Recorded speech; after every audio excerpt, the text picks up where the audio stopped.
প্রতীক্ষালয়ের উদ্বোধন করলেন, কিন্তু তার সামনে দেখা যাচ্ছে যে প্রচুর দোকান বসে আছে। সেই দোকানগুলো না সরালে যাত্রীরা বুঝবে কি করে যে এখানে প্রতীক্ষালয় আছে?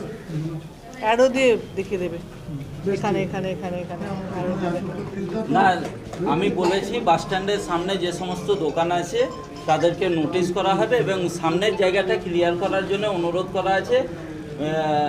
বাস মালিক সমিতি আছে, আমাদের ইউনিয়ন আছে, তাদের সঙ্গে আমাদের কথা হয়ে গেছে, ওদের সঙ্গে কথা বলে সামনেটা সরিয়ে নেওয়া হবে। একটা বিষয় সেটা হচ্ছে যে আচ্ছা, একটা বিষয় যেটা বাস মালিক সমিতি থেকে বলা হচ্ছে যে প্রচুর রুট বন্ধ হয়ে গেছে টোটো এবং অটোর জন্য, ফলে প্রচুর শ্রমিক এখন ধরুন কেউ দিনমজুর খাটতে বাইরে চলে যাচ্ছে, কেউ এটা তো মিনিস্ট্রির পলিসি হবে নিশ্চয়ই। তো তারা কি ভাবছে যেটা ওনারা যেটা বলবেন আমি সেটা ওই অবধি কনভে করতে পারি, এবং মিনিস্ট্রির তরফ থেকে নিশ্চয়ই তাদের কাছেও জানা আছে। কারণ আরেকটা জিনিস আবিষ্কার হলে পেজার, আমাদের মোবাইল আবিষ্কার পরে পেজারটা অবলুপ্ত হয়ে গেল।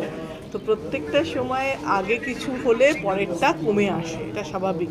কিন্তু সেটা ঠিক করার জন্যে বা সেটা কিভাবে ঠিক করবে, যেমন আধুনিকরণের কথা বলছে, আধুনিকরণ করলে পুরনো ব্যাকডেটেড জিনিসগুলো তো নষ্টই হয়ে যায় বা শেষ হয়ে যায়।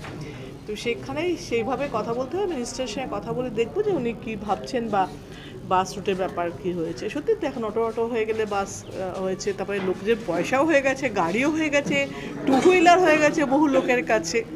তো এগিয়ে চলার নামই পেছনে কিছু মানুষকে ফিরে রাখা।